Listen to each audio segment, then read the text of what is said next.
All right, we got closure. Askren is going to fight Jake Paul. Reportedly, after the fight, Jake Paul is then going to fight Dylan Dennis. Now, how would you ever look ahead? Well, in the world of Jake Paul, you can. I mean, by example, most fighters would have to win to even know that they're going to have another fight, let alone another big fight, let alone against Dylan Dennis.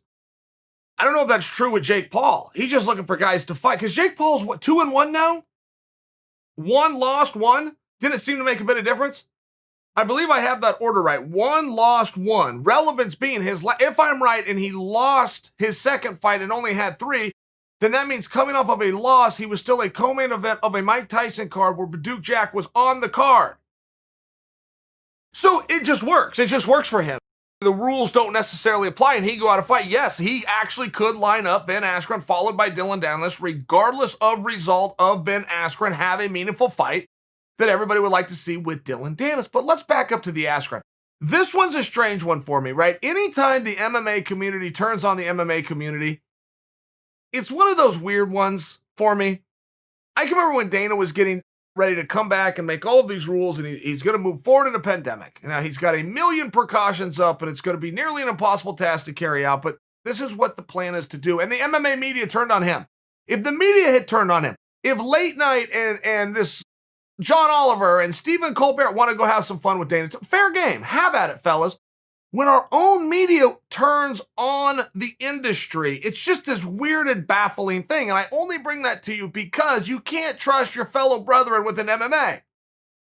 The kids on the underground forum are saying that Paul is going to knock Askren out. Now, let it go because that's what makes for an interesting fight. If we all know the outcome, nobody wants to see the fight. It's why John Jones can't draw flies. It's why Roy Jr. had a hard time. Roy Jones Jr., no matter how great he was. It wasn't fair to either of those athletes. It was just a reality for those athletes. So having the debate of who could win is a very good thing. I don't look to close the book on that. I look to speak to the stupidity that is that. You are very few times in your life going to meet anybody who knows anything about fighting, including people in the fight business. You will meet people in the fight game that don't know a damn thing about the business. You will meet managers that really don't know anything about it. They're just pretty good with a fax machine and get some paperwork done. You will meet fellow fighters that will never know and will retire and die and look back on their sport and still not know what in the hell they're talking about. They'll throw out some terms like footwork and range and head movement and all of a sudden captivate a room because the room knows less than they know. I've never quite seen anything like it in my life, aside, of course, from foreign policy. If you can throw out a few terms that happen around the world, not here within the States, the whole rest of the room will go, here's a foreign policy expert. I mean, I've never quite seen a scam like it better in my life, but listen to what people are saying that believe Paul is going to beat Askren, okay? You have an Askren, an Olympian. You have an Askren, a world champion in 2 different organizations in 2 different weight classes, a 2-time NCAA champion recognized with the highest honors of the Hodge trophies. You have a real athlete who, by the way, took a knee the last time that you saw him from the BMF. So we're now left with the falling Ben Askren as opposed to the other 18 times that he went out there and did it perfectly. The Olympic teams, 2 different NCAA seasons, the undefeated record, the Bellator champion, the ONE FC champion. It's like it never happened. All right, I get how the game works, but your argument is that Paul, a YouTube sensation who went and trained hands for a few months, can somehow beat a lifelong world-class athlete who is going to go and train hands for a few months. I mean, do you see where your argument has massive problems? Your argument is that Paul, who is a legit tough guy, and I'm with you on that. Paul is a tough guy. Plays a nerd on YouTube. He's a tough guy, and he clearly works hard. He has some real skills. I agree with you. But you're now saying that a world-class athlete who's now going to go and do the same thing that he did, which is work on his hands for a few months. Do you see the problem and the foolishness in your thought? I was doing a show. Me, Houston Alexander, I'm name dropped, a couple other guys, and it was called Sports Science. And sports science may or may not still be on television, but what it was they would really try to break down positions. So me, Houston Alexander, two other MMA athletes, there was four of us. We go to a high school and we're up on a football field and they bring in an NFL running back. Now, us fighters know nothing about getting a ball from a guy or whatever this silliness is, but this is what the task is. The NFL running back's going to run past us and the only thing we can do is strip the ball out of his hands. And they're going to talk about the force and the inertia and throw out some of these words, much like the fight expert and the foreign policy expert. Like, if you could just throw out some science terms like Newton's third law, inertia, as I just did, all of a sudden you're going to be this big physics expert that everybody's going to stand her side, right? It's one of these things. So they're going to do it. They made a TV show about it. None of that is relevant to my story aside from the location, which was at a high school. So when I'm at the school and I'm on my way out to the field, I'm with some known guy. We got this NFL running back. The high school kids came over and they all wanted to talk. It was one of those things. So next thing you know, you're talking to this mob of high school students. I'll be damned if they weren't telling me the greatest fighter in the world was Kimbo Slice. Now at that time, there was something called Elite XC. And that is where Kemba was fighting and headlining and drawing great numbers. But they were bringing him anybody they were pretty goddamn sure Kimbo could knock down and knock out within a minute or less, or the guy couldn't get the contract. I knew this, but I forgot I live so close to the trees I can't see the forest. I assumed the whole world knew this. So when these guys are telling me how great Kimbo is, and I'm going, well, I think they were asking, well, who's the best fighter in the world? I think I was telling them BJ Penn.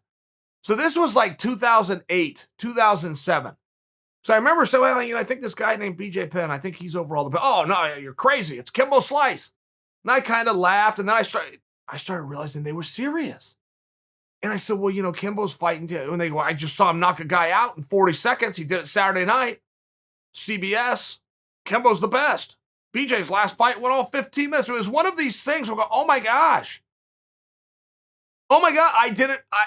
Okay, I'm with kids, I get that, but I forget nobody knows what in the hell they're talking about when it comes to fighting, including fighters. Why would random high school kids in San Rancho, California, why would I possibly think that they would know? And so then I just began to agree with them. Yeah, Kimbo sure got powerful hand. I left. But I remember that moment because I remember thinking at the time, the promoters that were putting on Kimbo, how are you going to draw? Everybody knows he's fighting bums. No, they don't. No, they don't. Only the guys that know what they're talking about know that he's fighting bums. To the rest of the world, he's knocking guys out in a main event on Saturday night on CBS, and it worked. The whole thing worked. But I can't help but think of that moment when you're telling me how great Paul is going to beat an Olympian, a two-time NCAA Division I champion, a Bellator undefeated world champion, a 1FC undefeated world champion who had 5 bad seconds in his entire career, never lost a round, let alone a fight. Had over 2 different weight classes. He had 5 bad seconds. But a YouTuber is going to be, and what do we have as evidence? That he beat the holy hell out of a guy who won a slam dunk contest when I was in junior high. That is the evidence that we have. Do we see the problem with the thinking? Now, I'm not going to win you over, and you're not going to win me over. These guys are going to have to go fight, and one of us is going to say, I told you so. But do you see the problem with the rationale? Of the greatest athletes in the world couldn't win a round of combat against Ben Askren. But he's going to lose to Jake Paul because Jake Paul beat up a slam dunk contest champion.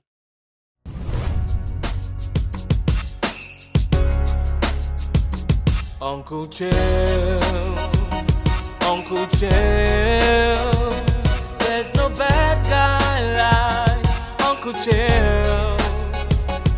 Never lost, not even a round, undefeated, undisputed. Oh yeah, here comes the bad guy.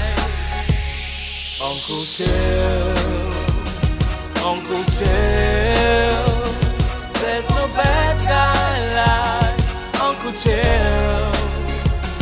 Never lost, not even a round, undefeated, undisputed. Oh yeah, here comes Chael, Uncle Chael. There's no bad guy like Uncle Chael. Never lost, not even a round. Undefeated, undisputed. Oh yeah, here comes the bad guy, Uncle Chael.